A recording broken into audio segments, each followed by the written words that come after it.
कि रिक्शा चलाने वाले ने बच्चे पढ़ा लिए, जो थे नवाबजादे नजाकत में मर गए। इस बात पर यकीन रखिएगा कि तालीम ही सिर्फ एक ऐसा रास्ता है जो आपको और आपके आने वाली नस्लों को इज्जत दिला सकता है। इस बात का ख्याल हमें और आपको रखना है। एक बार तमाम मेहमान शोरा के इस्तकबाल में जरा तालियां बजाकर अपने मेहमान शोरा का इस्तकबाल कर दीजिए।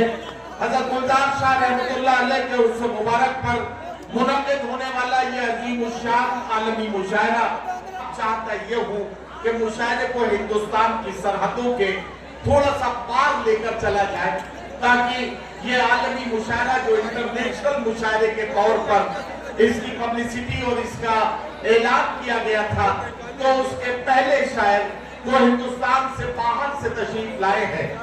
आइए, जब हिंदुस्तान की सरहदों के पार जाना है तो सबसे पहले उस मुल्क में चलते हैं जहां जाने के लिए न पासपोर्ट की जरूरत है और न वीजे की। यानी यहाँ से नेपाल का सफर पहले करते हैं और इस सफर में अपने साथ नेपाल के एक नुमाइंदा शायर को शामिल करते हैं। एक ऐसा शायर जिसने नेपाल की सकाफती सरमाए को अलामत बनाकर बड़ी जिम्मेदारी के साथ नेपाल के आर्ट और कल्चर और वहां के जो अदबी और तहजीबी विरासत है उसका नमूना हिंदुस्तान और हिंदुस्तान से बाहर बहुत सारे मुल्कों में पेश किया है। बहुत ही जिम्मेदारी के साथ मैं आवाज दे रहा हूं जनाब सरवर नेपाली को तशरीफ लाएं और अपने खूबसूरत कलाम से नवाजें। आपसे गुजारिश है कि हिंदुस्तान के इस मुशायरे में नेपाल के मेहमान शायर जनाब सरवर नेपाली को जोरदार तालियों के बीच इजाजत दें कि वो अपने कलाम से नवाजना शुरू करें।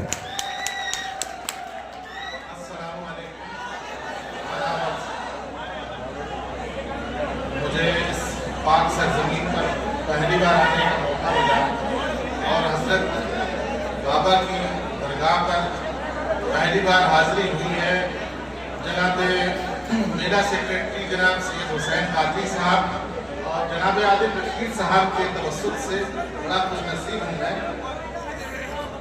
बेशक ये मेरा पहला सफ़र ज़रूर है, लेकिन ये ताल्लुक नया नहीं है, क्योंकि हिंदुस्तान के साथ नेपाल के बड़े किस्से जुड़े हुए हैं। एक मामूली सी चीज़ मैं आपके साथ शेयर करूँगा जो कि बड़ी अहमियत की हामिल हो जाती है बाद में। हिंदुस्तान की आज़ादी की लड़ाई में सन 1857 में जो गदर हुई थी, उसमें दबिस्तान अवध से बेगम हजरत महल ने इस लड़ाई का भरपूर इसमें हिस्सा लिया था और नेपाल को भी मेहमान नवाजी का शर्फ दिया था। उस वक्त लोगों ने ये महसूस नहीं किया था कि ये कोई सियासी सफर नहीं, बल्कि बेगम के साथ इस दबिस्तान अवध की मीठी उर्दू जबान, यहाँ की सकाफत और यहाँ की मोहब्बत भी सफर कर रही थी। वाह!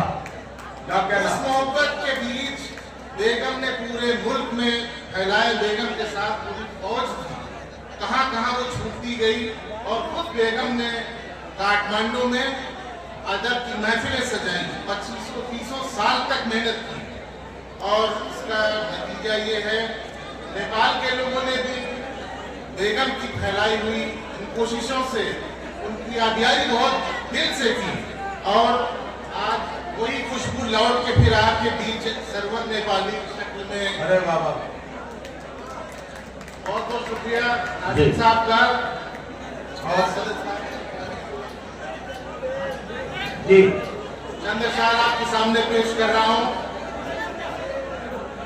बेशक लगा के देख लें भरपूर जोर आप, बेशक लगा के देख लें भरपूर जोर आप। लेकिन बॉर्डर पार का सामान है, कुछ नयापन आपको इसमें जरूर मिलेगा अगर आप तवज्जो से सुनेंगे इंशाल्लाह। बेशक लगा के देख लें भरपूर जोर आप, हरगिज बना न पाएंगे कौवे को मोर आप। बेशक लगा के देख लें भरपूर जोर आप, बेशक लगा के देख लें भरपूर जोर आप, हरगिज बना न पाएंगे कौवे को मोर आप। शेर का देंगे किसी इंसाफ क्या हुजूर, अरे क्या कहना, देंगे किसी गरीब को इंसाफ इंसाफ क्या हुजूर, मुंसिफ है आप दिन में तो रातों में चोर आप। वाह वाह वाह, देंगे किसी गरीब को इंसाफ क्या हुजूर, क्या कहना, मुंसिफ है आप दिन में तो रातों में चोर आप। वाह वाह, खुशी से मैंने मुकद्दर बना लिया अपना, उसी से मैंने मुकद्दर बना लिया अपना, खुशी से मैंने मुकद्दर बना लिया अपना, क्या कहना, गमों को काम का दफ्तर बना लिया अपना। वाह वाह, शेर ये है, हराम कुछ किया सावन में, आहा, हराम कुछ किया सावन में, कुछ को रमजान में। अरे वाह वाह, हराम कुछ किया सावन में, कुछ को रमजान में, गुनाह ने भी कैलेंडर बना लिया अपना। वाह वाह, शेर से मत फरमाए, अगर हुआ जरा छोटा हकीर जान लिया, अगर हुआ जरा छोटा हकीर जान लिया, हुआ जो कद के बराबर बना लिया अपना। वाह वाह वाह, हम जेब में जब से गुलाब रखने लगे, क्या कहना, हम जेब में जब से गुलाब रखने लगे हैं, कुछ खार चमन का हिसाब रखने लगे क्या हैं। कहना, क्या कहना, बाबा, हम जेब में जब से गुलाब रखने लगे हैं, कुछ खार चमन का हिसाब रखने लगे हैं। तुम काम नया देख लो कांधों के फरिश्तों, आहा, तुम काम नया देख लो कांधों के फरिश्तों, तुम काम नया देख लो कानों के फरिश्तों, अहबाब हिसाबो किताब रखने लगे हैं। वाह वाह वाह वाह वाह वाह वाह, जुगनू की खुद कफील चमक से जले तो आप, आहा, जुगनू की खुद कफील चमक से जले तो आप, किसका चुरा के आफ्ताब रखने लगे हैं। वाह वाह वाह, जो मुझ पर गुल की बारिश कर रहा है, आहा, जो मुझ पर गुल की बारिश कर रहा है, जो मुझ पर गुल की बारिश कर रहा है, यकीनन कोई साजिश कर रहा क्या है। कहना, क्या कहना, मैं उसके चाक पर रखा रहा हूँ, आहा, मैं उसके चाक पर रखा रहा हूँ, वो मेरी रग में गर्दिश कर रहा है। क्या कहना, वाह वाह वाह, बुलंदी की उसे जल्दी बहुत है, आहा, बुलंदी की उसे जल्दी बहुत है, मेरे कांधे से कोशिश कर रहा है। वाह वाह वाह,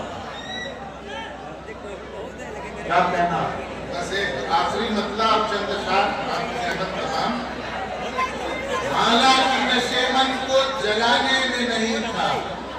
अच्छा, ये मैं समझता हूँ बहुत सारे लोग इस बात में कंफ्यूज होंगे, उन्हें ऐसा लग रहा होगा कि साहब नेपाल के शायर हैं तो ये कोई नेपाली में शायरी आपको सुनाएंगे, ये उर्दू में आपको शायरी सुना रहे हैं, आप ही की जबान में बात कर रहे हैं। और ये उर्दू का कमाल है कि उर्दू की खुशबू को सरहदें फैलने से रोक नहीं पाती है, सरहद पार भी अगर मोहब्बतों की जबान में कोई बात करता है तो सरवर नेपाली बनकर वो उर्दू बोलने लगता है।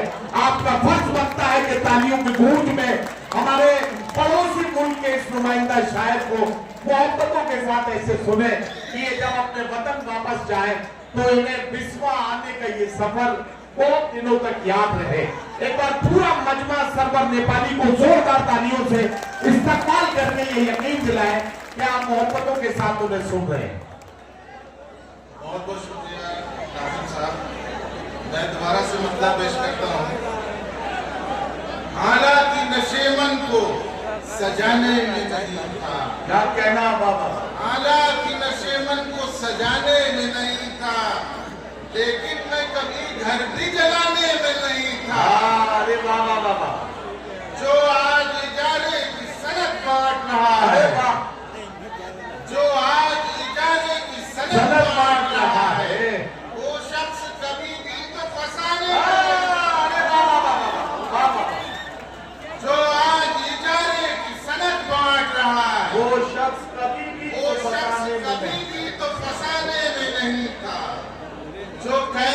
मोहब्बत को छुपाने में रहा है। क्या कहना?